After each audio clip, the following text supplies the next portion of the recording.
Hello दोस्तों, स्वागत है आप सभी का अनअकैडमी यूपीएससी डिकोड के इस डिजिटल प्लेटफॉर्म पर।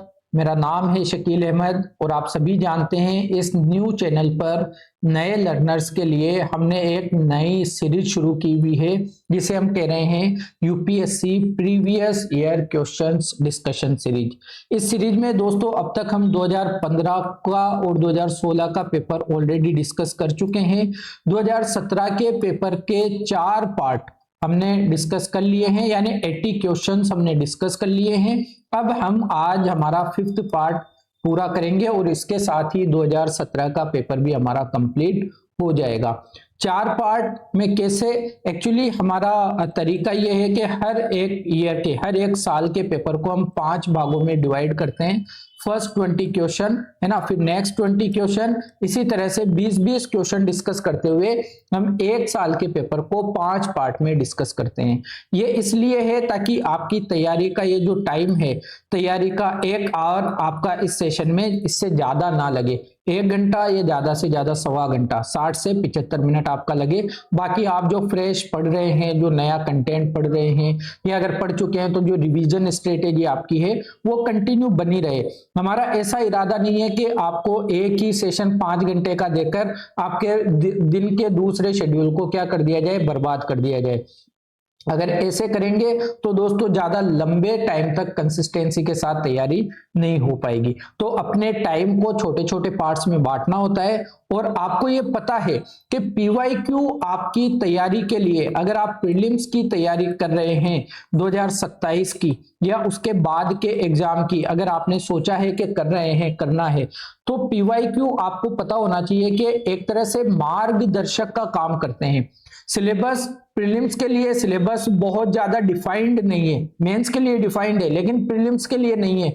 तो फिर आपको मार्गदर्शक के रूप में केवल एक चीज बचती है, वो होती है पीवाईक्यू, प्रीवियस ईयर क्वेश्चंस, है ना। उसको जब तक आप नहीं समझोगे, जब तक आप नहीं पढ़ोगे, तो आपको यह समझ में नहीं आएगा कि अगर आप कोई पर्टिकुलर सब्जेक्ट पढ़ रहे हैं तो प्रीलिम्स के नजरिए से उस पर्टिकुलर सब्जेक्ट के कौन से सेगमेंट्स, कौन से सेक्शंस आपके लिए ज्यादा इंपॉर्टेंट हैं। अगर आप इतने स्ट्रेटेजिकल वे में तैयारी नहीं कर पा रहे हैं तो दोस्तों मैं ये कहूंगा कि आप गलत डायरेक्शन में तैयारी कर रहे हैं। तो हमें पता होना चाहिए कि पीवाईक्यूज को अगर नहीं समझेंगे तो प्रीलिम्स हमारा आसान नहीं होता है।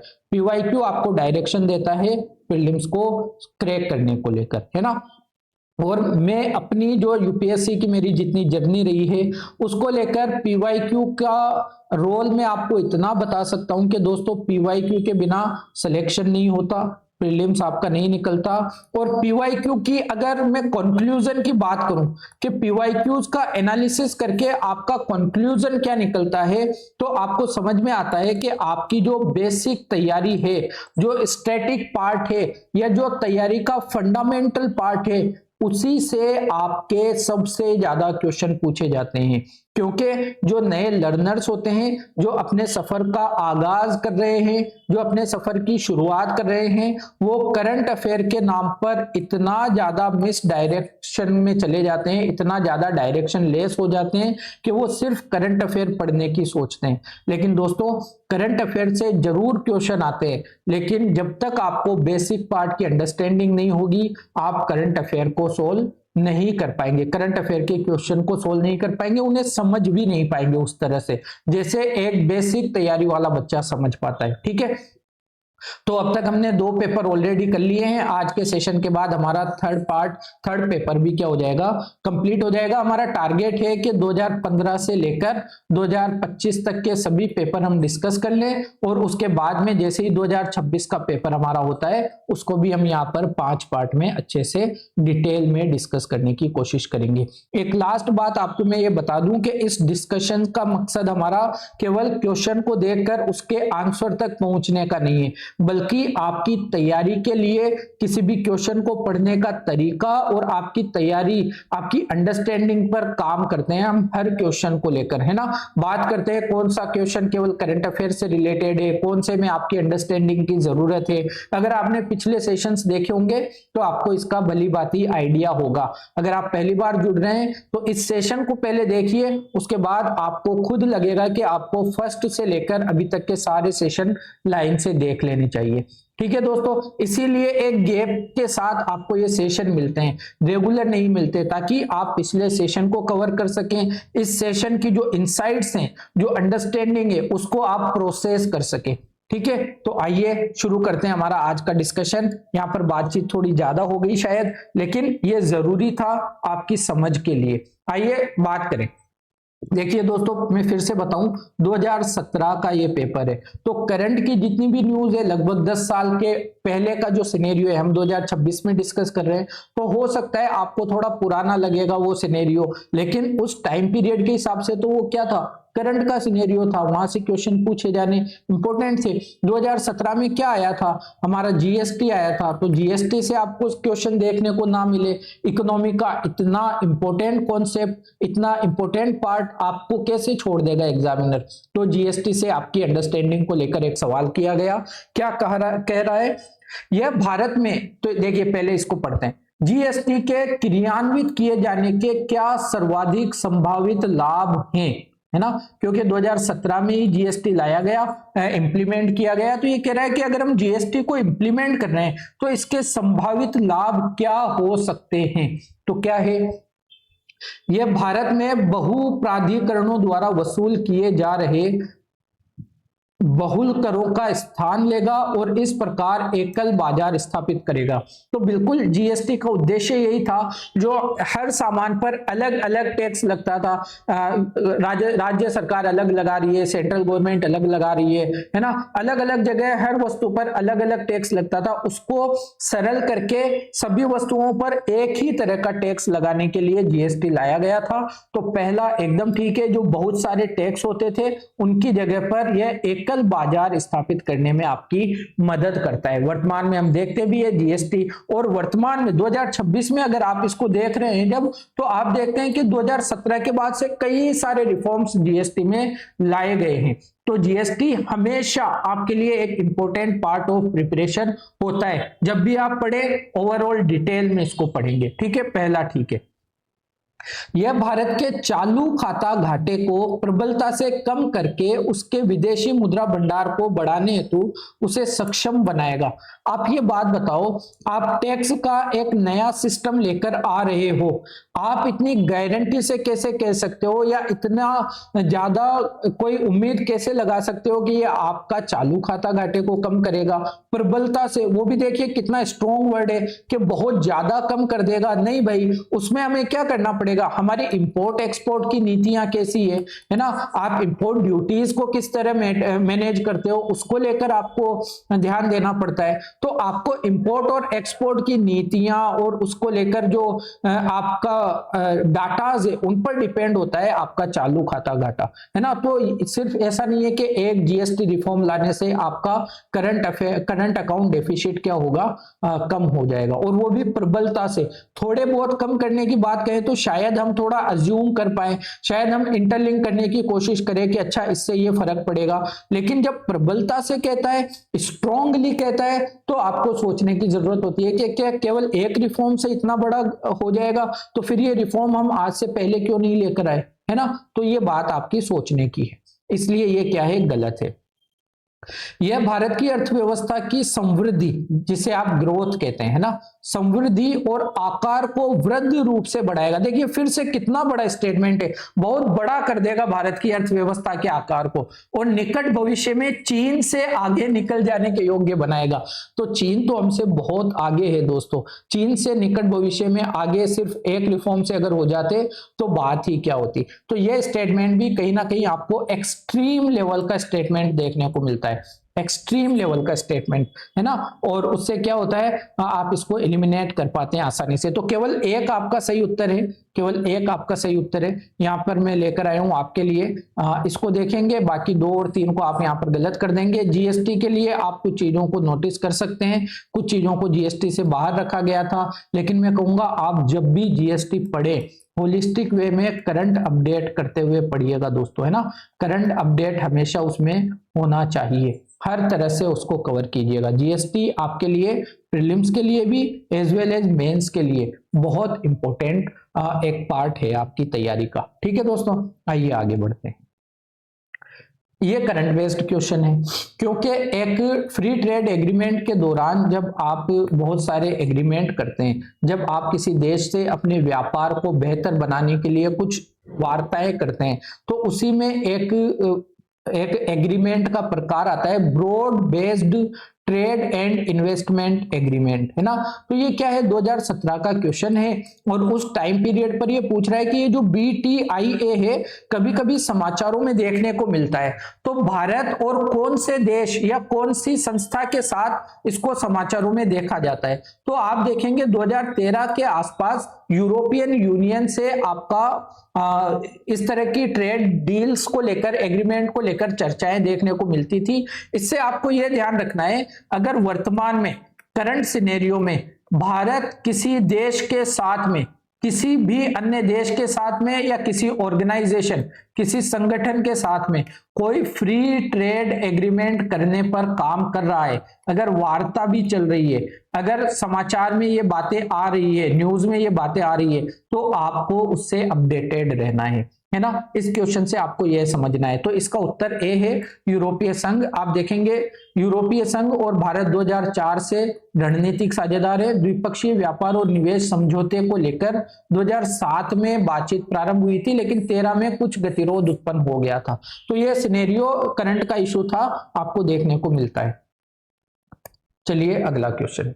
हाँ, भारत ने WTO के व्यापार सुकर बनाने के करार, देखिए यूपीएससी जो हिंदी लिखता है ना, एक तो वो बहुत ज्यादा शुद्ध लिखता है, और ये शुद्धता कहीं ना कहीं हमारे लिए हमारी कमजोरी बनकर सामने आती है, क्योंकि हम जो तैयारी करते हैं वो कहीं ना कहीं इंग्लिश में कर रहे होते हैं, है ना। इंग्लिश तो आपको देखने को मिलेगी नहीं, या तो आपको प्रॉपर इंग्लिश की टर्मिनोलॉजीज पता हो ताकि आप इंग्लिश वर्जन से आंसर तक पहुंच पाए, या फिर आपको हिंदी की वोकेबुलरी इतनी एनरिच हो ताकि आप जब एग्रीमेंट को करार लिखा जाए, जब आप फैसिलिटेशन को सुकर बनाने के लिए लिखा जाए, है ना, तो आप उसको समझ पाए।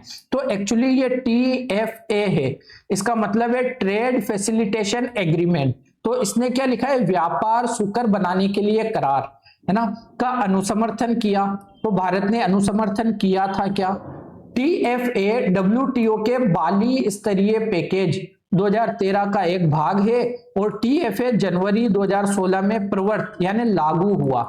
अब लागू भी लिख सकता था यूपीएससी, लेकिन यूपीएससी थोड़ी टफ हिंदी की तरफ अपने आप को रखता है ताकि ये आप लोगों के लिए बहुत ज्यादा इजी ना हो। तो देखिए थोड़ा फैक्चुअल क्वेश्चन है, फैक्चुअल क्वेश्चन है। आपको अगर पता हो कि जो ट्रेड फैसिलिटेशन एग्रीमेंट है WTO का, ये बाली मिनिस्ट्रियल बैठक में 2013 के अंदर लाया गया था, ठीक है, भारत ने इसको रेटिफाई भी किया, इसे अप्रूव भी किया, लेकिन ये जो लागू हुआ था दोस्तों, यह 2017 में, और जनवरी में नहीं, फरवरी में, फरवरी 2017 में यह लागू हुआ था। तो यूपीएससी इस तरह की डेट्स एंड आंकड़ों के साथ आपके साथ जनरली खेलता है, यहां पर आपको हमेशा अवेयर रहने की जरूरत है। जब आप देखते हैं तीसरा आपका गलत है, तो 3 ऑप्शन आपके एलिमिनेट हो जाते हैं, ए आपका एकदम सही उत्तर है, राइट। आइए आगे चलें। यहां पर आप देखेंगे WTO के 90 बाली मंत्री स्तरीय पैकेज का परिणाम था। 2016 में भारत ने इसकी पुष्टि कर दी थी। TFA का उद्देश्य माल की आवाजाही और निकासी में तेजी लाना था। TFA को भारत द्वारा WTO के महानिदेशक को सौंप दिया गया था। WTO के 2/3 सदस्यों द्वारा घरेलू सुधार प्रक्रिया का अनुपालन करने के बाद TFA को क्या करना था, लागू करना था, और यह फरवरी 2017 में फिर फाइनली लागू हुआ। क्वेश्चन में आपको जनवरी 2016 दिया हुआ था, ठीक है, तो आपको ध्यान में रखना था। चलिए अगला क्वेश्चन देखते हैं। देखिए यह क्वेश्चन तो उस टाइम 2017 में 2017 के एग्जाम के पर्सपेक्टिव से करंट अफेयर का क्वेश्चन कहा जा सकता है, लेकिन वर्तमान में जो यूएसए, इजराइल और ईरान का वॉर चल रहा है उसके पर्सपेक्टिव में भी चाबहार बंदरगाह आपके लिए बहुत इंपॉर्टेंट हो जाता है। केवल चाबहार बंदरगाह ही नहीं, ईरान के साथ भारत के जितने भी ट्रेड डील्स हैं, है ना, व्यापार जितना भी होता था, चाहे वो ऑयल को लेकर हो, चाहे भारत किसी चीज का निर्यात करता रहा हो, उसके बारे में। होर्मुज जो स्ट्रेट था, होर्मुज बहुत ज्यादा चर्चा का विषय है। भारत में ऑयल एंड गैस की जो शॉर्टेज हो रही है होर्मुज के बंद होने के कारण, उसको लेकर तो होर्मुज आपके लिए इंपॉर्टेंट हो गया। ईरान में भारत के जितने भी प्रोजेक्ट्स हैं, और केवल प्रोजेक्ट्स नहीं, ईरान के साथ भारत के जितने सालों के द्विपक्षीय संबंध रहे हैं, द्विपक्षीय संबंध, ये सभी आपके लिए इंपॉर्टेंट हो गए, खास तौर से 2026 के प्रीलिम्स और मैं कहूंगा मेंस के लिए भी। तो यहां पर आपको बहुत ज्यादा फोकस्ड हो जाना है दोस्तों। अगर क्वेश्चन की बात करें तो चाबहार बंदरगाह को विकसित करने का महत्व हमारे लिए क्या है? क्या अफ्रीकी देशों से भारत के व्यापार में अपार वृद्धि हो जाएगी? देखिए, ये इस तरह की जो टर्मिनोलॉजीज है ना, अपार वृद्धि होना, ये हर बार सही नहीं हो सकती। ये कुछ गिनी चुनी बातों में तो सही हो सकती है, कोई इतना बड़ा प्रोजेक्ट हो जिसमें वाकई में अपार वृद्धि होने की संभावना हो, लेकिन इतने बड़े एक्सट्रीम स्टेटमेंट्स, एक्सट्रीम टर्मिनोलॉजीज अक्सर आपका उत्तर गलत करती है ना, ये अक्सर चीजें सही नहीं होती। तो बी ए आपका गलत है। तेल उत्पादक अरब देशों से भारत के संबंध सुदृढ़ होंगे। भारत के संबंध ऑलरेडी सुदृढ़ है तेल उत्पादक अरब देशों से, ये भी बात ठीक नहीं है। अफगानिस्तान और मध्य एशिया में पहुंचने के लिए पाकिस्तान पर निर्भर हमें नहीं होना पड़ेगा। अभी हम मैप देखेंगे तो पहले क्या होता था, मिडल ईस्ट में, मिडल एशिया में घुसने के लिए हमें पाकिस्तान होते हुए जाना पड़ता था, लेकिन जब आप चाबहार बंदरगाह बना दोगे तो आप मुंबई वाले रीजन से डायरेक्ट चाबहार की तरफ उतरोगे और वहां पर फिर आपको मिडल एशिया का क्या मिल जाएगा, एक्सेस मिल जाएगा।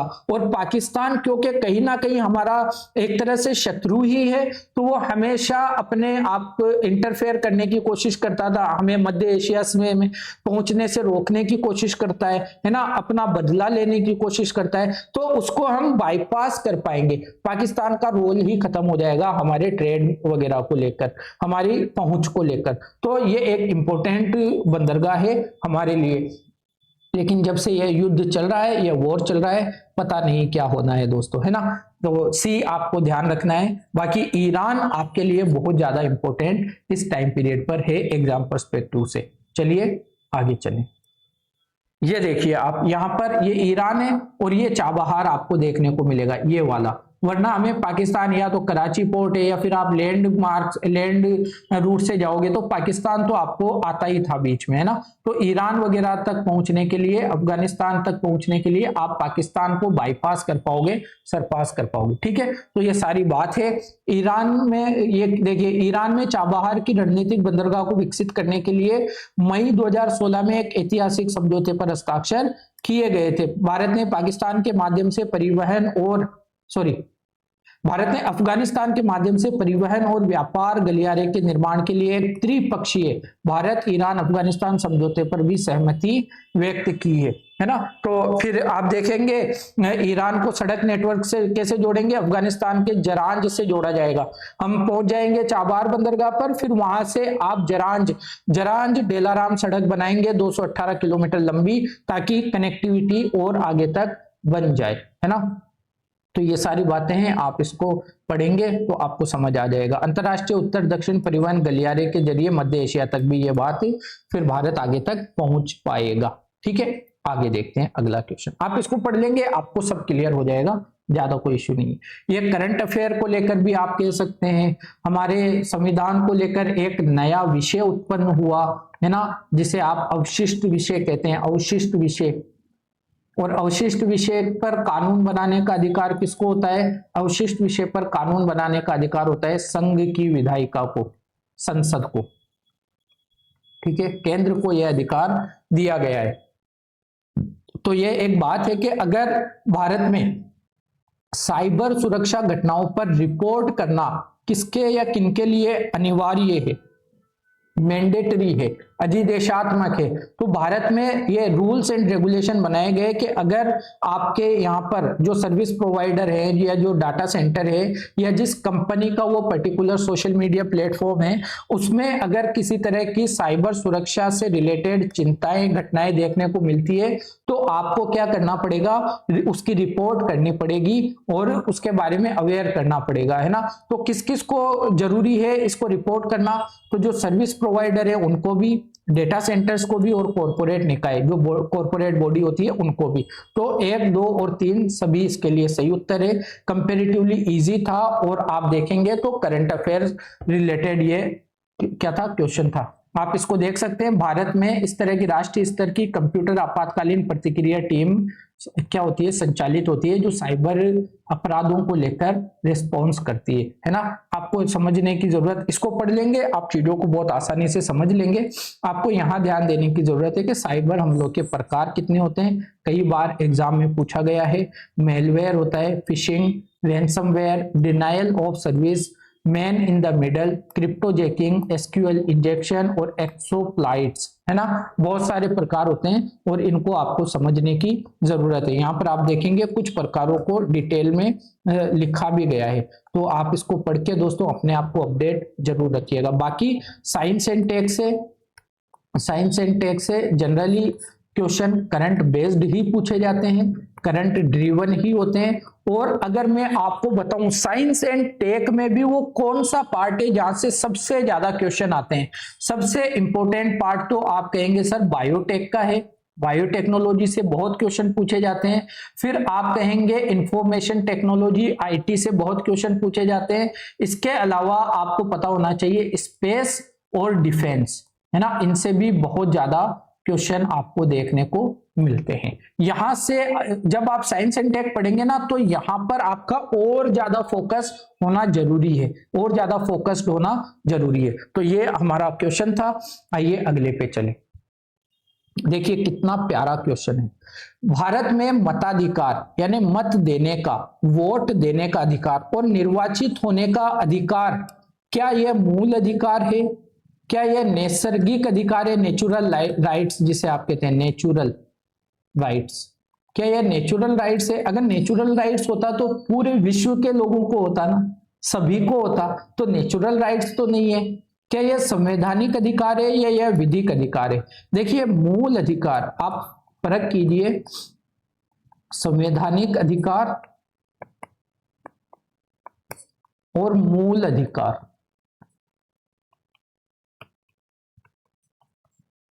ये क्या है? दोनों ही हमारे संविधान में लिखे हुए हैं।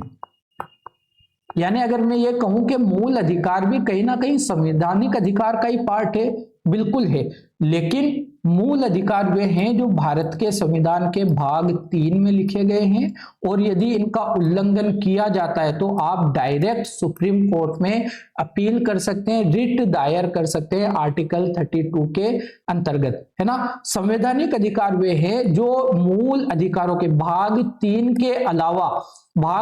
के अलावा संविधान के किसी दूसरे भाग में लिखे गए हैं, किसी दूसरे भाग में कहीं और लिखे गए हैं ना।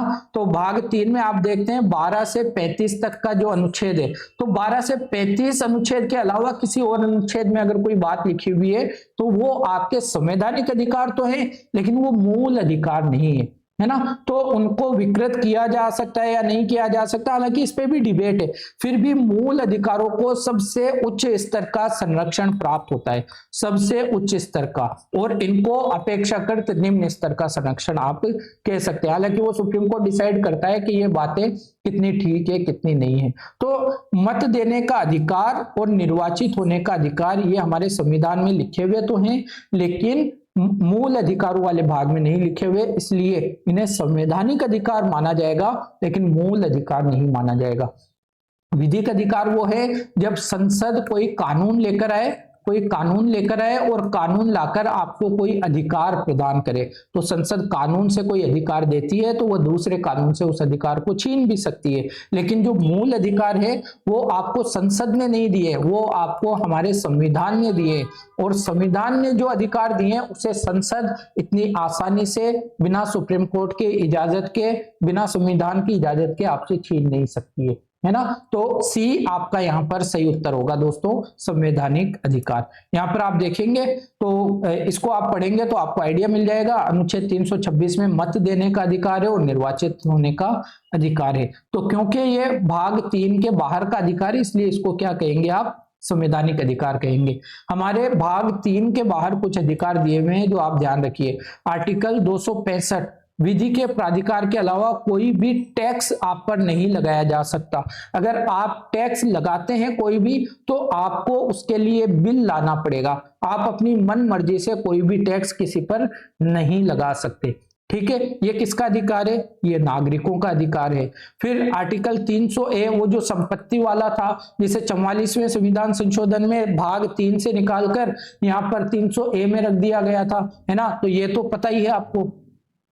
301 क्या है, इस भाग के अन्य उपबंधों के अधीन रहते हुए भारत के संपूर्ण राज्य क्षेत्र में व्यापार, वाणिज्य और समागम अबाध होंगे।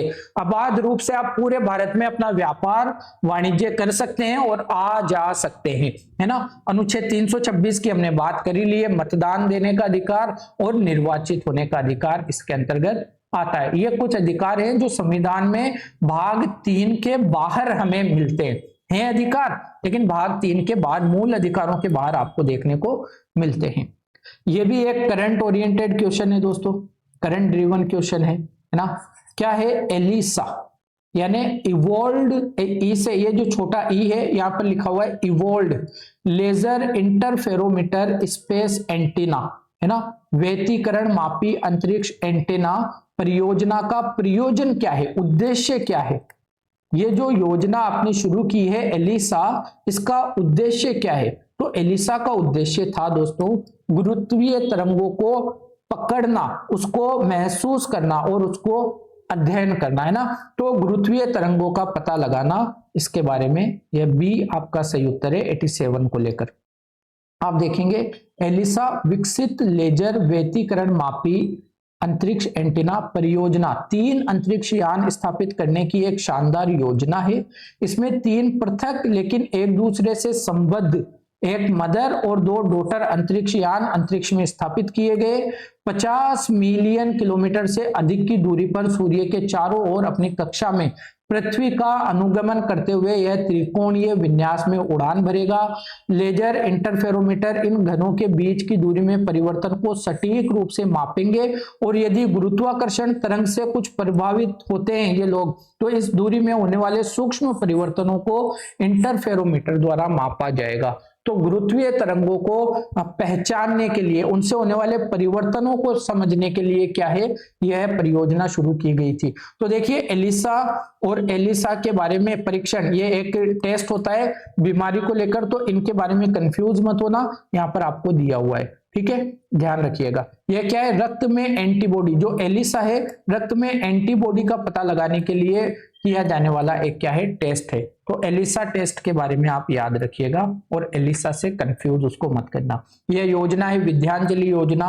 विद्यांजलि योजना भी क्या है, आपकी एक करंट ड्रिवन योजना है। एक छोटी योजना थी लेकिन इंपॉर्टेंट थी शिक्षा के पर्सपेक्टिव से, तो आपको एग्जाम में पूछ लिया गया।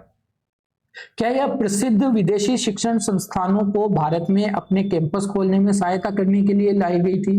निजी क्षेत्र और समुदाय की सहायता लेकर सरकारी विद्यालयों में दी जाने वाली शिक्षा को गुणवत्ता बढ़ाना और प्राथमिक और माध्यमिक विद्यालयों की आधारिक संरचना मतलब इंफ्रास्ट्रक्चर, है ना, इंफ्रास्ट्रक्चर सुविधाओं के संवर्धन के लिए निजी व्यक्तियों और संगठनों से स्वैच्छिक वित्तीय योगदान प्रोत्साहित करना।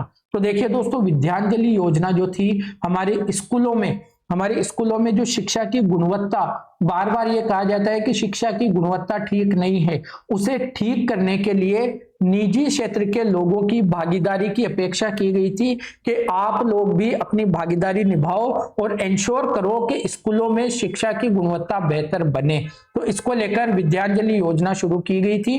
बाकी पहला और तीसरा इस योजना से कोई लेना देना नहीं है, यहां पर आपका बाकी सब गलत है, ए आपका सही उत्तर होगा दोस्तों। ठीक है, यहां पर आप देखेंगे तो आपको समझ आएगा। मानव संसाधन विकास मंत्रालय ने सरकारी स्कूलों में स्वयंसेवी शिक्षकों को पहुंच प्रदान कर शिक्षा प्रणाली को बढ़ावा देने के उद्देश्य से विद्यांजलि योजना शुरू की। क्या होता है, जनरली कहा जाता है कि सरकारी विद्यालयों में टीचर ही नहीं है, तो जहां पर टीचर अभी तक नहीं पहुंच पाए हैं, कुछ क्या कोई स्वयंसेवी शिक्षक हो सकते हैं जो अपनी मर्जी से वहां जाकर बच्चों को पढ़ा सके। अगर वो पढ़ाएंगे तो वहां के बच्चों का क्या होगा, शिक्षा मिलेगी, गुणवत्ता बेहतर होगी। इस तरह की चीजें यहाँ पर शुरू करने की कोशिश इस योजना के अंतर्गत की गई थी। आइए दोस्तों, उन्नत भारत अभियान भी इसी तरह की एक पहल थी, लेकिन शिक्षा संस्थानों को ही जोड़ने की एक पहल थी। देखिए इसमें क्या है, इसका ध्येय क्या है, इसका उद्देश्य क्या है। तो देखिए, उन्नत भारत अभियान, क्या नाम से क्या लग रहा है, हमें भारत को क्या बनाना है, उन्नत बनाना है। यानी कैसा उन्नत, मतलब आप कह सकते हैं विकसित बनाना है। तो भारत को विकसित बनाने में चुनौतियां कौन कौन सी आ रही हैं, चुनौतियां, इन चुनौतियों की पहचान करने के लिए जो हमारे उच्च शिक्षा संस्थान थे, आईआईटीज हो गए, है ना, जो आईआईटीज हो गए या नेशनल जो एनआईटीज होते हैं, नेशनल इंस्टीट्यूट ऑफ टेक्नोलॉजीज, है ना, इनको लेकर आपको क्या विकास की चुनौतियों का सामना कैसे कर सके, ये स्थानीय समुदायों से बातचीत करेंगे, उनसे जुड़ेंगे और पहचानेंगे कि भारत को विकसित उन्नत बनाने में कौन कौन सी समस्याएं हैं, कौन कौन सी चुनौतियां हैं, और उन चुनौतियों को फिर हम दूर करने के प्रयास करेंगे, उनको दूर करने के समाधान खोजेंगे। तो इसके लिए उन्नत भारत अभियान लॉन्च किया गया था। अब देखिए दोस्तों, 2017 की बात है, 2016-17 की बात है, 10 साल बाद हम बात कर रहे हैं। हो सकता है ये चीजें आपको थोड़ी सी आउट ऑफ कॉन्टेक्स्ट सी लगे, लेकिन उस टाइम का अगर पेपर डिस्कस कर रहे हैं तो उस टाइम से रिलेटेड करंट के क्वेश्चन भी हमें डिस्कस करने ही पड़ेंगे, है ना। यहां से बस आपको इतना समझना होता है कि इस तरह की योजनाएं अगर आपके करंट सिनेरियो में चल रही होती हैं तो आपको क्या करना होता है, उनके बारे में अवेयर रहना होता है। एग्जाम में चीजें पूछ ली जाती हैं, है ना। इसका ये मतलब नहीं है कि आप उन्नत भारत अभियान को बैठकर रटने बैठ जाएं, नहीं। आपका इसके लिए आपको इस तरह के इंसाइट्स लेने हैं कि आपको इस तरह के, और अगर कोई करंट में इस तरह के अभियान चल रहे हैं, प्रोग्राम चल रहे हैं, तो बिल्कुल आपसे एग्जाम में पूछा जा सकता है। आपको अपने नोट्स में उनको अपडेटेड रखना है, बस इतना हमें पहचानना होता है इस तरह के क्वेश्चन से। ठीक है, बी आपका सही उत्तर है दोस्तों। यहां पर आपको ध्यान देना है, अब आपको समझ, अब यहां है आपकी समझ की परीक्षा है ना, आपकी बेसिक तैयारी की परीक्षा है। ठीक है, तो देखिए, भारत का निर्वाचन आयोग 5 सदस्यीय निकाय है। संघ का गृह मंत्रालय आम चुनाव और उपचुनाव दोनों के लिए चुनाव कार्यक्रम तय करता है, और निर्वाचन आयोग मान्यता प्राप्त राजनीतिक दलों के विभाजन या विलय से संबंधित विवादों का निपटान करता है। तो क्या ऐसा है, क्या भारत का निर्वाचन आयोग, है ना, क्या कहते हैं, इलेक्शन कमीशन ऑफ इंडिया, क्या 5 सदस्यीय निकाय है। देखिए, आजादी के बाद जब हमारा संविधान आया तब तो इसमें एक ही सदस्य हुआ करते थे, है ना, चीफ इलेक्शन कमिश्नर, लेकिन बाद में इसे इनकी सहायता के लिए 3 सदस्यीय निकाय बना दिया गया, है ना। तो ये 5 सदस्यीय निकाय नहीं है दोस्तों, ये 3 सदस्यीय निकाय। बिल्कुल बेसिक कॉन्सेप्ट है, बिल्कुल बेसिक फैक्ट है, तो आप इसको गलत कर ही सकते हैं। तो और अगर निर्वाचन आयोग है, अगर आपके देश में एक स्वतंत्र निर्वाचन आयोग है, तो फिर चुनाव का कार्यक्रम गृह मंत्रालय क्यों डिसाइड करेगा दोस्तों। ऑब्वियस सी बात है कि चुनाव का कार्यक्रम भी निर्वाचन आयोग ही डिसाइड करेगा। तो दूसरा भी आपका गलत हो जाता है, और जब दूसरे को आप एलिमिनेट करते हैं तो 3 ऑप्शन आपके हट जाते हैं, तीसरा आपका बिल्कुल ठीक है। जब भी कोई राजनीतिक दल मान्यता प्राप्त राजनीतिक दलों का विभाजन होता है या दो दलों का विलय होता है और उससे संबंधित कोई विवाद उत्पन्न होता है, तो उसमें अपना डिसीजन कौन देता है? निर्वाचन आयोग उस विवाद को सोल्व करता है ना। तो ये वाली बात एकदम ठीक है, बाकी ऊपर की दोनों बातें गलत है।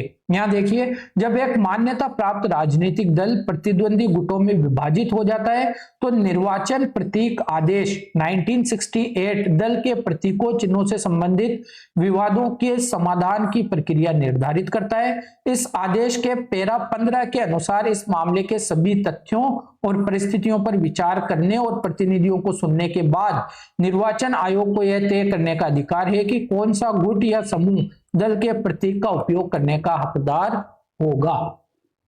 भाई, जब भी कोई दल अगर विभाजित होगा, दो हिस्सों में टूटेगा, तो इस दल का कोई प्रतीक चिन्ह रहा होगा, जैसे कांग्रेस का हाथ है, बीजेपी का कमल है ना, तो फिर वो लड़ेंगे नहीं कि भाई हम यूज करेंगे प्रतीक चिन्ह, ये कहेंगे हम यूज करेंगे।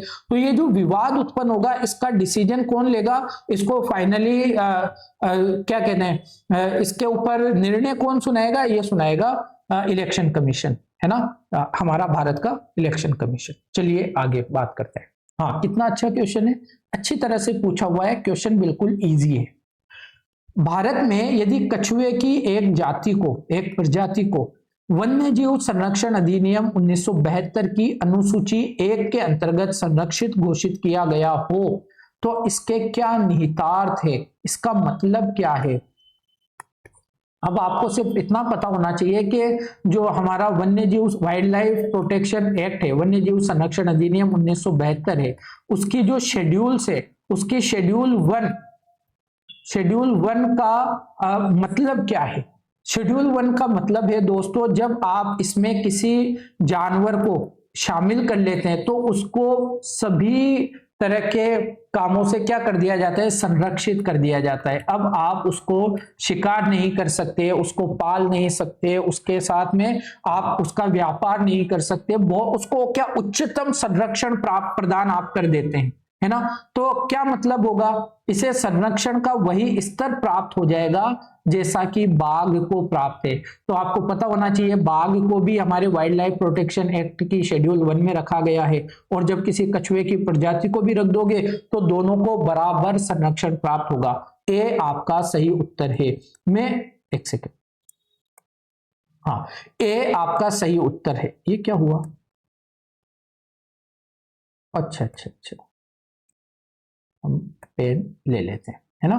तो ए आपका, एक सेकेंड, सॉरी दोस्तों, यहां पर ए आपका एकदम सही उत्तर है। और अब मैं आपको ये बताना चाहूंगा कि अभी 2023 के बाद में हमारी सरकार ने, हमारी संसद ने वाइल्ड लाइफ प्रोटेक्शन एक्ट में काफी बड़े स्तर पर कुछ संशोधन किए हैं, और संशोधन सबसे ज्यादा इसकी अनुसूचियों को लेकर ही किए गए हैं।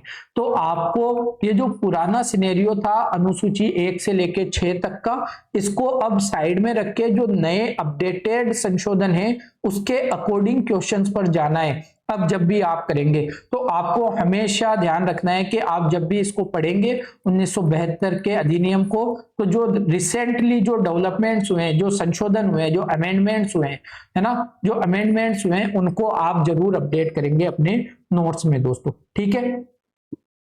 क्योंकि ये सेशन 20 क्वेश्चन करते करते ऑलरेडी 1 घंटे या उससे ज्यादा का हो जाता है, तो मुझे लगा या तो इसके ऊपर एक अलग से वीडियो बना देंगे या फिर आपको मैं अवेयर कर दूं, बाद के किसी वीडियो पर आपको क्या कर दूंगा, मैं अपडेटेड वर्जन आपको प्रोवाइड करवा दूंगा। मैं बस आपको अवेयर करना चाह रहा हूं कि आप इसको आखिरी बात समझ कर मत जाना, है ना, आपको अपडेटेड रहना है हर चीज से, ठीक है। चलिए, ये पूरी बात है, आप देख लेंगे, हमने सारी बात कर ली है।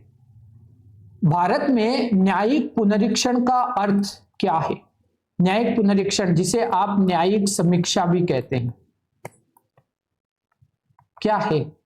देखिए दोस्तों, भारत में सर्वोच्च कौन है?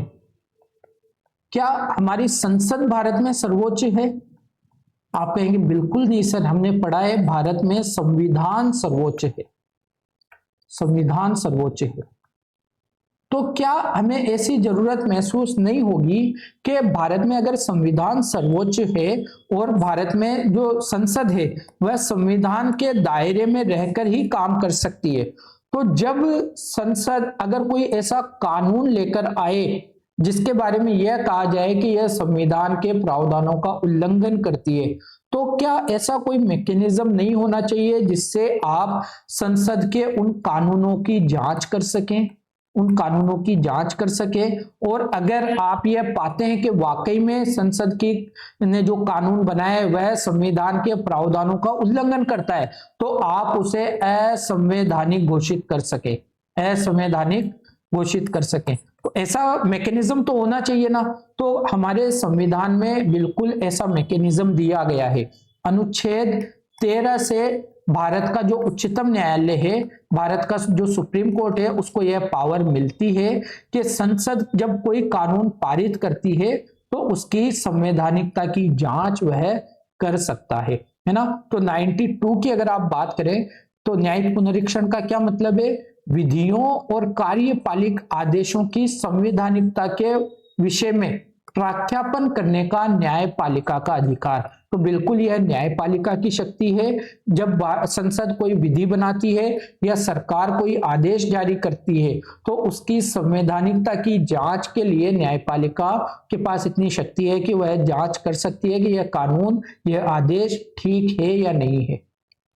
ठीक है, तो पहले बाई मिस्टेक हमारा ए पे टिक हो गया था, तो ए ही इसका सही उत्तर भी है।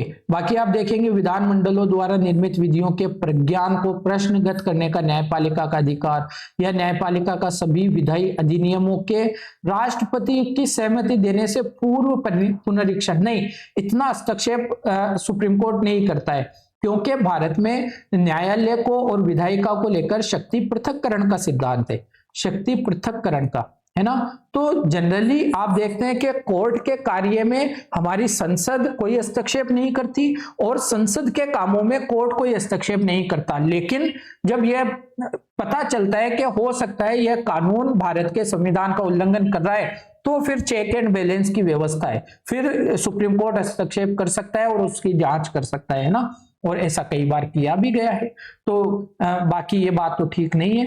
न्यायपालिका का समान या भिन्न वादों में पूर्व में दिए गए अपने ही निर्णयों का पुनरीक्षण तो कर सकता है, लेकिन यह न्यायिक समीक्षा के अंतर्गत जनरली आप विधियों और कार्यपालिक आदेशों के बारे में ज्यादा बात करते हैं। ए आपका सबसे अप्रोप्रिएट उत्तर है दोस्तों।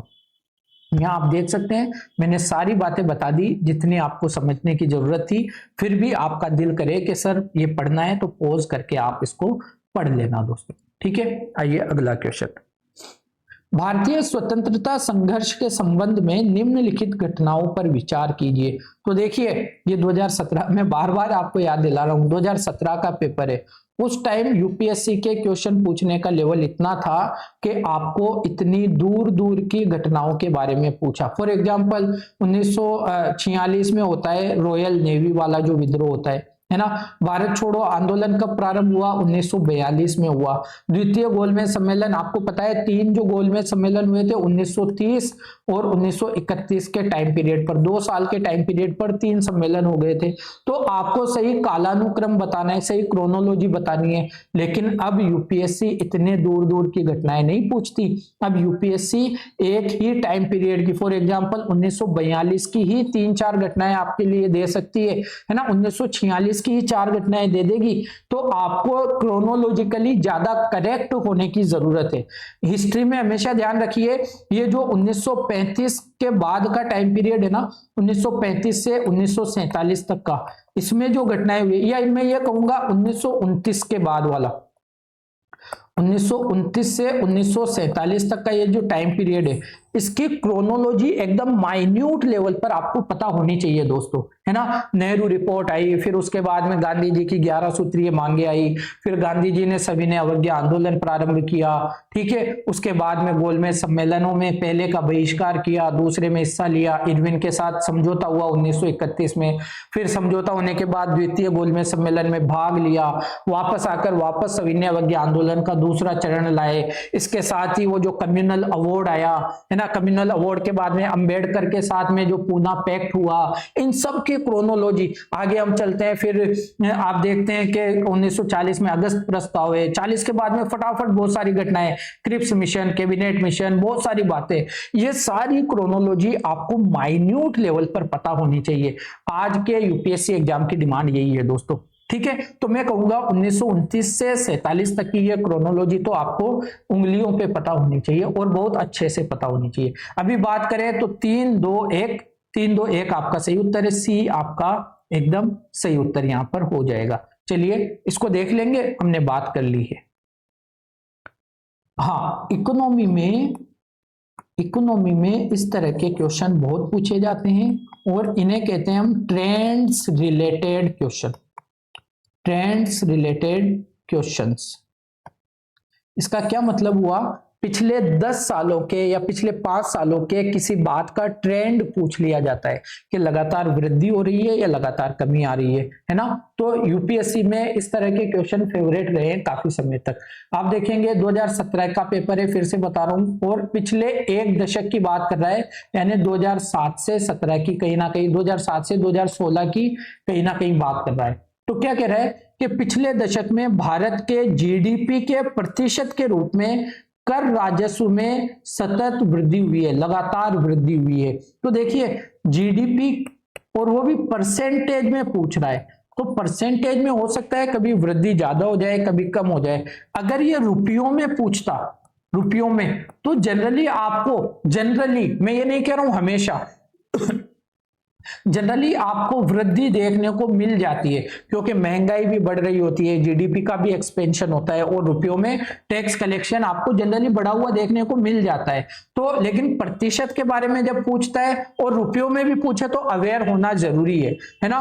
पिछले दशकों में, फिर पूछ रहा है पिछले दशक में भारत के जीडीपी के प्रतिशत के रूप में राजकोषीय घाटा भी लगातार बढ़ा है। तो दोस्तों करंट की न्यूज थी, क्योंकि सारा आप इकोनॉमिक सर्वे देखते हैं, इकोनॉमिक सर्वे से सारे डाटाज आप याद करते हैं, तो उस पर्टिकुलर ईयर को लेकर ये दोनों ही बातें क्या थी, गलत थी। डी आपका सही उत्तर है। बस जब आप इकोनॉमी पढ़ेंगे ना, जीडीपी पढ़ेंगे, राजकोषीय घाटा पढ़ेंगे, कर राजस्व की वृद्धि पढ़ेंगे, फिस्कल डेफिसिट पढ़ेंगे, इनके ट्रेंड्स हमेशा देखने की कोशिश किया करो कि चलो 2027 के लिए तैयार कर रहे हैं, 2027 के लिए, तो 2022-2024 से, है ना, 2024 से जब से नई सरकार आई है तब से कैसा ट्रेंड रहा है सरकार का इकोनॉमी में अब तक, उसको समझने की कोशिश किया करो, ठीक है।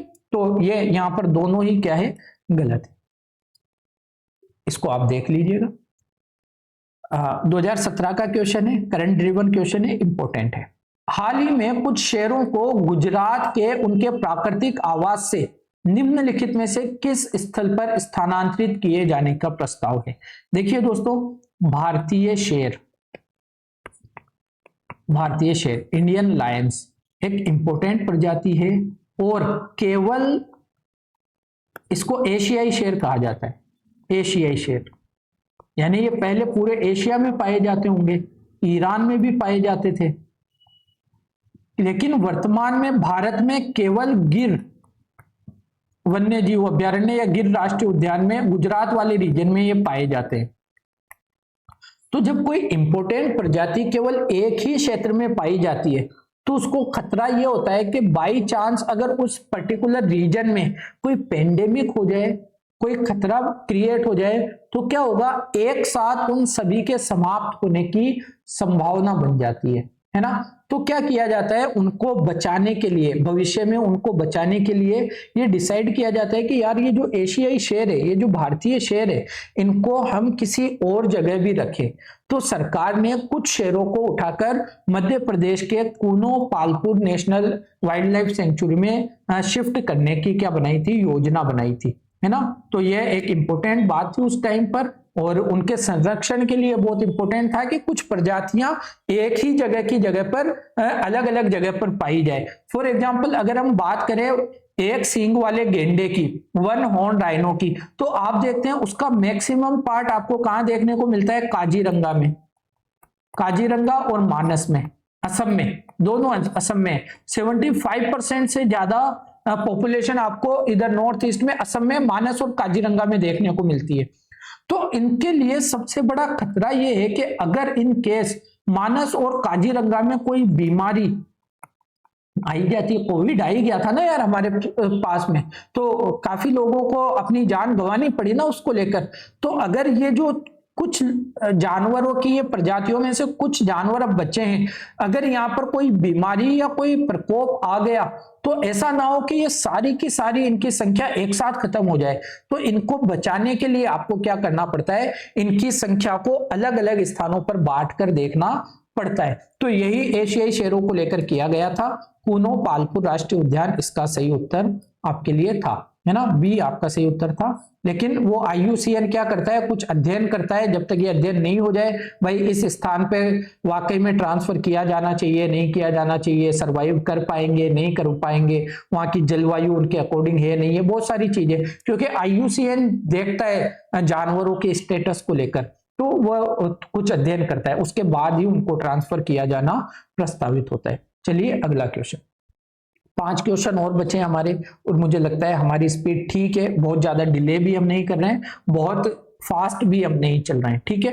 तो अब देखिए, किसी राज्य में राष्ट्रपति शासन की उद्घोषणा के निम्नलिखित में से कौन से परिणामों का होना आवश्यक नहीं है, यानी अनुच्छेद 356 के अंतर्गत अगर किसी राज्य में राष्ट्रपति शासन लगाया जाता है तो कुछ बातें तो होगी है ना, और कुछ बातें हो भी सकती है नहीं भी हो सकती, दोनों हैं। तो ऐसे कौन से परिणाम हैं जो हो भी सकते हैं नहीं भी हो सकते, आवश्यक नहीं है होना ही होना।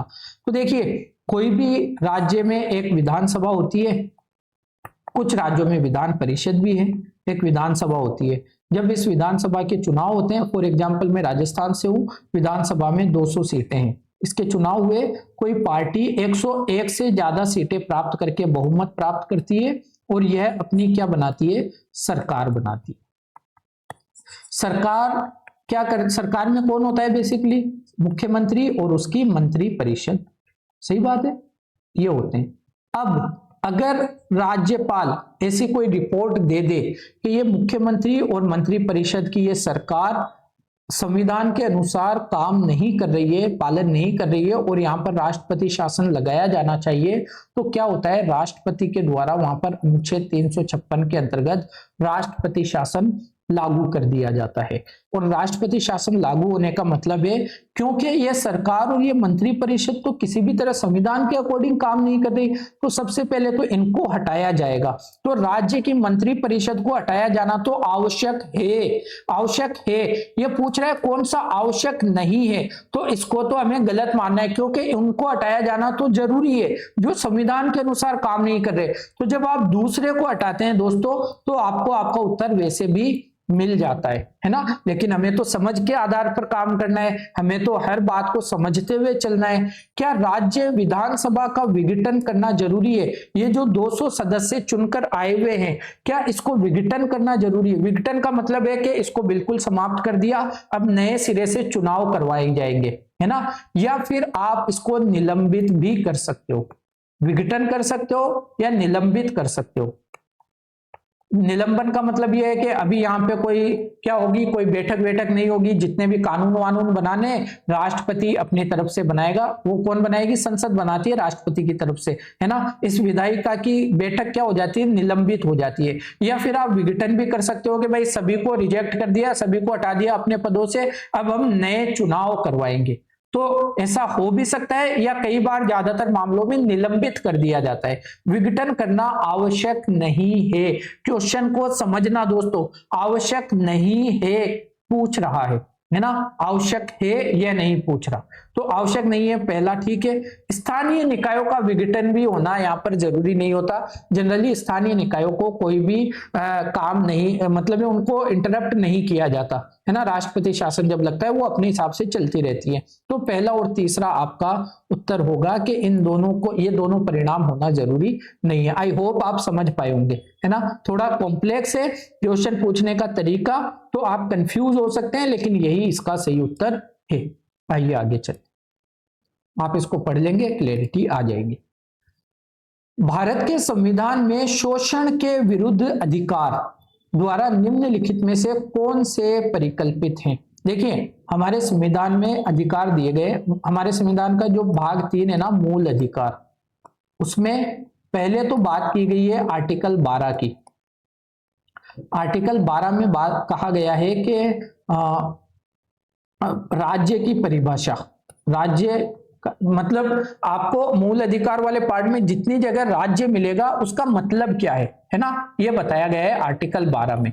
आर्टिकल 13 में बताया गया है कि मूल अधिकारों पर सरकार कोई विधि नहीं बना सकती, मूल अधिकारों का उल्लंघन जनरली नहीं किया जा सकता, है ना, ये बताता है आर्टिकल 13। और यही सुप्रीम कोर्ट को क्या देता है? न्यायिक पुनरीक्षण करने की, जुडिशियल रिव्यू करने की शक्ति देता है।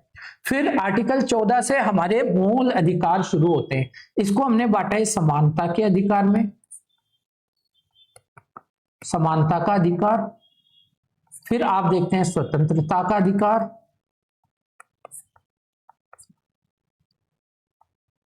और इसके साथ एक अधिकार हेडिंग आती है शोषण के विरुद्ध अधिकार,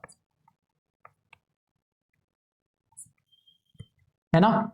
और फिर आता है धार्मिक अधिकार। ये इस तरह से हमारे मूल अधिकारों को कुछ भागों में बांटा हुआ है, ठीक है। धार्मिक अधिकार तो जो यहां पर ये पूछ रहा है कि शोषण के विरुद्ध अधिकार, इसमें कौन कौन से आर्टिकल आते हैं? आर्टिकल 23 और आर्टिकल 24 आते हैं, ठीक है। 25 से 28 फिर धार्मिक अधिकार चल जाते हैं, फिर अल्पसंख्यकों के अधिकार आ जाते हैं, है ना। समानता के अधिकार 14 से 18 आपको देखने को मिलते हैं, स्वतंत्रता के 19 से 22 आपको देखने को मिल जाते हैं। ये सारी हमें वो तो पढ़ने के दौरान पढ़ लेंगे, मैं बस आपको ये क्लासिफिकेशन बता रहा था। अब आपको देखना है शोषण के विरुद्ध अधिकार में कौन सा शामिल है, कौन सा नहीं है। अस्पृश्यता का उन्मूलन, अस्पृश्यता का उन्मूलन दोस्तों समानता के अधिकार में है, अनुच्छेद 17 के अंतर्गत, अनुच्छेद 17 के अंतर्गत। तो आप बताइए ये शोषण के विरुद्ध अधिकार में आएंगे क्या? नहीं आएंगे। अल्पसंख्यकों के हितों की रक्षा 29-30 के बारे में बात करता है ना, तो यह भी आपके इसके अंदर नहीं आएगा। बाकी जब शोषण के विरुद्ध अधिकार होता है तो बेगारी या बलात् श्रम इससे रोकने की कोशिश की गई है। लोगों को बिना पैसों के जो जबरदस्ती काम करवाया जाता है, बंधुआ मजदूरी जो करवाई जाती है ना, पहले हमारे भारत में सामाजिक व्यवस्था में इस तरह की व्यवस्थाएं प्रचलित थी, तो उनको समाप्त करने के लिए ये आर्टिकल 23 और 24 में ये दोनों चीजें, कारखानों और खदानों में जो छोटे बच्चे हैं उनको लगाने का प्रतिबंध लगाया गया है, उनको निषेध किया गया है कि आप छोटे बच्चों को कारखानों और खदानों जैसे खतरनाक कामों में नियोजित नहीं कर सकते। तो इसमें आर्टिकल 23 और 24 आता है, पहला और चौथा इसका सही उत्तर है। यहां पर आप देख लेंगे, है ना। मानव के दुर्व्यापार और बेगार यानी बलात्श्रम का प्रतिषेध किया गया है, और कारखानों आदि में बालकों के नियोजन पर प्रतिषेध लगाया गया है, ठीक है। ये वाली बातें हैं, बाकी हमने बात कर ली, इसको पढ़ लीजिएगा। आज का क्वेश्चन, भौगोलिक रूप से ग्रेट निकोबार के सबसे निकट कौन सा है? तो ग्रेट निकोबार हमारा आइलैंड है, अंडमान निकोबार द्वीप समूह का एक हिस्सा है। उसमें ये पूछ रहा है कि सुमात्रा, बोर्नियो, जावा, श्रीलंका, इनमें से सबसे नजदीक कौन सा है? तो दोस्तों आपको क्या करना है, सबसे नजदीक को लेकर थोड़ी सी मैप की अंडरस्टैंडिंग होनी चाहिए। मैप की अंडरस्टैंडिंग होगी तो आप आइडिया लगा लोगे। यहाँ पर इसका उत्तर क्या है? सुमात्रा है। मुझसे एक गलती हुई, सेशन तैयार करने के दौरान मुझे यहाँ पर एक मैप लगाना चाहिए था सुमात्रा का, लेकिन आप यहाँ पर ध्यान रखिए सुमात्रा द्वीप की दूरी ग्रेट निकोबार से 1192 किलोमीटर है। बाकी की देखिए, बोर्नियो की दूरी 2398 है, 1817 जावा है, और श्रीलंका 1437 किलोमीटर दूर है। तो सबसे नजदीक कौन हुआ? ग्रेट निकोबार से सुमात्रा द्वीप सबसे नजदीक हुआ। आइए आज के 2 क्वेश्चन और बचे हैं, इनको कंप्लीट कर लेते हैं। अब देखिए इसकी हिंदी लैंग्वेज देखेंगे आप कितनी टफ है, लेकिन यूपीएससी का फेवरेट तरीका रहा है हिंदी को टफ बना के क्वेश्चन पूछने का। क्या कह रहा है? निम्नलिखित कथनों में से उस एक को चुनिए जो मंत्रिमंडलीय स्वरूप की सरकार के अंतर्निहित सिद्धांत को अभिव्यक्त करता है। यानी हम जो मंत्रिमंडल स्वरूप की सरकार की बात करते हैं, यह एक सिद्धांत है ना कि आपका मंत्रिमंडल होगा, एक पीएम होगा और मंत्रिमंडल होगा। इसका मतलब इस सिद्धांत को हम क्यों अपनाते हैं, किस वजह से इस सिद्धांत को अपनाते हैं। तो देखिए मेरी अंडरस्टैंडिंग ये कहती है कि जब आप इसको पढ़ेंगे तो केवल एक स्टेटमेंट आपकी समझ में आएगा, और अच्छी बात यह है कि वही स्टेटमेंट इसका उत्तर भी है। सी इसका उत्तर है दोस्तों। सरकार के जनता के प्रति सामूहिक उत्तरदायित्व को सुनिश्चित करने के लिए संसदीय लोकतंत्र की एक क्रियाविधि है मंत्रिमंडलीय स्वरूप की सरकार, है ना, ताकि आप जनता के प्रति अपना उत्तरदायित्व निभा सके, जनता के प्रति आपको उत्तरदायित्व बना रहे, इस वजह से आप मंत्रिमंडलीय सरकार को अपनाते हैं। ठीक है, बाकी इसको अगर आप देखेंगे, ऐसी सरकार के विरुद्ध आलोचना को कम से कम करने की व्यवस्था, सरकार के विरुद्ध आलोचना को कम से कम करने की कोशिश की जाएगी तो सरकार उत्तरदायी तो रहेगी नहीं। और भारत में आप देखते हैं उत्तरदायी सरकार को हमने प्रायोरिटी दी है ना। उत्तरदायी सरकार, मंत्रिमंडलीय स्वरूप की सरकार जो होती है वो उत्तरदायी होती है। सरकार के कामकाज में तेजी लाने के लिए उत्तरदायी दिन प्रतिदिन बढ़ते जा रहे हैं। ये बस वेग स्टेटमेंट्स बनाए हुए हैं, बाकी कुछ इनका मतलब निकलता नहीं है। इसीलिए मैंने कहा एक ही स्टेटमेंट आपको समझ में आएगा और फॉर्चुनेटली वही आपका सही उत्तर है। सी आपका यहाँ पर सही उत्तर है। चलिए दोस्तों लास्ट क्वेश्चन आज का देखते हैं। निम्नलिखित में से कौन सी एक भारतीय संघ राज्य पद्धति की विशेषता नहीं है। देखिए भारत क्या है, भारत एक यूनियन है, यूनियन ऑफ स्टेट्स है ना। भारत राज्यों का एक संघ है। अमेरिका क्या है, अमेरिका यूनियन नहीं है, अमेरिका फेडरेशन है, फेडरेशन है, कहने को संघ इसको भी कहा जाता है। और भारत यूनियन है। अभी मैं बताता हूं, पहले उत्तर करते हैं फिर मैं इसके बारे में बात करता हूं। तो भारत के संघ होने की विशेषता कौन सी नहीं है। भारत में स्वतंत्र न्यायपालिका है। यह संघ, देखिए संघ क्या होता है, संघ में जनरली आपको दो तरह की, दो स्तर की, स्तर तो नहीं, दो सरकारें देखने को मिलती है ना। एक तरफ आपको संघ की सरकार देखने को मिलती है और इसी के लेवल की दूसरी तरफ आपको राज्य सरकार देखने को मिलती है। ध्यान रखिएगा दोस्तों, जो नए लर्नर्स होते हैं ना, उनकी कई बार इस तरह की अंडरस्टैंडिंग बनती है कि संघ सरकार सबसे सुप्रीम होती है और उसके नीचे राज्य सरकार आती है। ऐसा ये वाला कॉन्सेप्ट बिल्कुल गलत है ना। ये गलत इसलिए है क्योंकि जब कोई संघ बनता है ना, तो संघ में इसीलिए जो राज्यों को है ना तैयार किया जाता है कि यार हम सब मिलकर एक सरकार बनाते हैं और डील करेंगे। तो ये क्या करते हैं, कुछ विषय डिसाइड करते हैं कि इन विषयों पर, कुछ विषयों पर संघ बनाएगा कानून, संघ द्वारा कानून बनाया जाएगा और कुछ विषयों पर राज्यों के द्वारा कानून बनाया जाएगा। तो राज्य संघ के विषय पे कानून नहीं बना सकते, संघ भी राज्य के विषय पे कानून नहीं बना सकता। इसलिए ये दोनों सरकारें एक दूसरे के अधीन नहीं है, बल्कि एक दूसरे के बराबर लेवल पर है ना। और जब दो बराबर स्तर के लोग काम करते हैं ना, तो उनके बीच में डिबेट भी हो जाती है, उनके बीच में विवाद भी हो जाता है। ऊपर नीचे वाले अधीनस्थ सरकार विवाद कैसे कर सकती है। अगर राज्य सरकार संघ सरकार के नीचे होती तो संघ सरकार की हर बात उनको मानना पड़ता, लेकिन हम देखते हैं भारत में ऐसा नहीं है। तो विवादों को सुलझाने के लिए एक स्वतंत्र न्यायपालिका होनी जरूरी होती है। इसीलिए किसी भी संघ सरकार की यह विशेषता होती है कि वहां पर आपको हमेशा एक स्वतंत्र न्यायपालिका देखने को मिलती है। अमेरिका में भी ऐसा ही है। तो यह तो संघ की विशेषता है। यह पूछ रहा है कौन सी संघ की विशेषता नहीं है, तो यह तो आपका उत्तर नहीं होगा। केंद्र और राज्यों के बीच शक्तियों का स्पष्ट विभाजन होता है, बिल्कुल स्पष्ट विभाजन होता है। हमने बात की है ना, भारत में आप देखते हैं 7वीं अनुसूची को 3 हिस्सों में बांटा है, संघ सूची, राज्य सूची और संवर्ती सूची। संघ सूची पर केवल संघ कानून बना सकता है, राज्य सूची पर केवल राज्य और संवर्ती सूची पर दोनों ही बना सकते हैं, है ना। तो स्पष्ट शक्तियों का विभाजन किया जाता है, बात सही है। तो यह भी संघ की क्या है, विशेषता है। तो यह भी इसका उत्तर नहीं है। संघबद्ध होने वाली इकाइयों को राज्यसभा में असमान प्रतिनिधित्व दिया गया है। भारत में अगर आप राज्यसभा में देखेंगे तो सभी राज्यों का समान प्रतिनिधित्व नहीं है, असमान प्रतिनिधित्व है ना। कुछ को 1 सीट मिली है, किसी को 20 मिली है, किसी को 25 मिली है, इस तरह से दिया गया है उनकी जनसंख्या के आधार पर। तो यह भी भारत के संघ की क्या है, विशेषता है। यह संघबद्ध होने वाली इकाइयों के बीच सहमति का परिणाम है। ध्यान रखिए, भारत में जितने राज्य हैं ये सब मिलकर एक संघ का निर्माण करते हैं। लेकिन क्या जब राज्य चाहें तो इस संघ से अलग हो सकते हैं? बिल्कुल अलग नहीं हो सकते।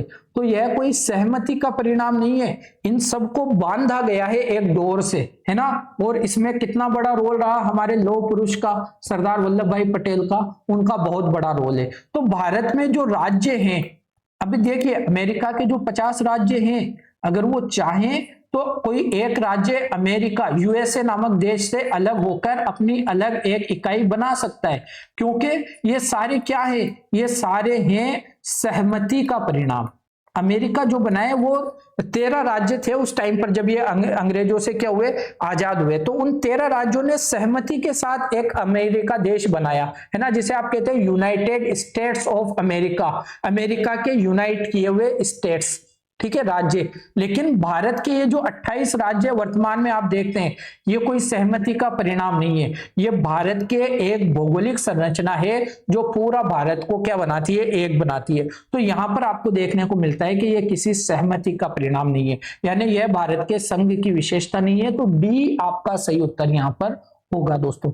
आई होप मैं आपको ये बातें समझा पाया होगा। तो ये हमारा 2017 का पेपर था दोस्तों, इसे आप देखेंगे आपके समझ में आ जाएगा। ये हमारा 2017 का पेपर था। आज 2017 के पेपर का 5वां पार्ट, 5th पार्ट कंप्लीट हुआ। इसी के साथ 2017 के 100 क्वेश्चन हमने डिस्कस कर लिए। अगले सेशंस में हम 2018 का पेपर क्या करेंगे, डिस्कस करेंगे। अगर आप चाहते हैं हमारे सेशंस के बारे में अपडेट रहना, अगर आप चाहते हैं कि ये जो सेशन कंप्लीट हो गया 2017 का पेपर, इसकी पीडीएफ आपको मिल जाए, तो ये जो आप देख रहे हैं स्कैनर, इसको आप स्कैन कर सकते हैं और आप पहुंच जाएंगे हमारे टेलीग्राम चैनल पर। और टेलीग्राम चैनल पर आपको इसकी पीडीएफ, जैसे ही आप ये सेशन अब खत्म कर रहे हैं, इसके 1 घंटे के अंदर आपको 2017 के पेपर की एक्सप्लेनेशन के साथ पूरी ये पीडीएफ मिल जाएगी। हो सकता है मेरे इमेज की वजह से आपको स्कैनर दिख नहीं रहा होगा, मैं 2 सेकंड के लिए साइड में हट जाता हूं, आप इसको क्या कर लेंगे, पॉज करके इसको स्कैन कर लेंगे, स्क्रीनशॉट ले लीजिए, बाद में स्कैन कर लीजिएगा। मैं हट जाता हूं, आप लोग इसको क्या कर सकते हैं दोस्तों, पॉज करके इसको स्क्रीनशॉट ले लीजिए, ठीक है। आई होप आपने ले लिया होगा। चलिए, तो आज का ये हमारा सेशन यहीं खत्म होता है दोस्तों। मैं आपको इतना इन्फॉर्म करना चाहूंगा कि अनअकैडमी का जो प्लेटफॉर्म है, अनअकैडमी का जो एप्लीकेशन है, इस पर हम डेली का मतलब है मंडे टू सैटरडे, सॉरी इसको मैं वापस करता हूं, इस पर हम डेली मंडे टू सैटरडे क्या करते हैं, 2 क्लासेस करते हैं, 2 क्लासेस। और ये क्लासेस जिस तरह से YouTube पर सबके लिए फ्री होता है, उस तरह अनअकैडमी के प्लेटफॉर्म पर भी सबके लिए फ्री है। बस थोड़े सीरियस एस्पायरेंट वहां पर रहें, इसलिए इनको अनअकैडमी के प्लेटफॉर्म पर लिया जाता है। पहले तो 2026 वाले एस्पायरेंट के लिए हम कर रहे हैं सी सेट का कॉम्प्रीहेंशन वाला पार्ट, और आपकी अंडरस्टैंडिंग इसमें इतनी बेहतर हो जाने वाली है, मैं इतनी गारंटी आपको दे रहा हूं कि सी सेट की वजह से आपका प्रीलिम्स नहीं रुकने दूंगा, है ना। इतने डेप्थ में हम कॉम्प्रीहेंशन तैयार कर रहे हैं। और सेकंड क्लास हमारी होती है एमसीक्यू प्रैक्टिस सेशन। 2026 का ये जो एग्जाम होने वाला है ना दोस्तों, इसके लिए अभी हम मॉडर्न हिस्ट्री के एमसीक्यूज कर रहे हैं। बहुत जल्दी मॉडर्न हिस्ट्री के एमसीक्यू खत्म होने वाले हैं और फिर हम कोई दूसरे सब्जेक्ट के ऊपर काम करेंगे।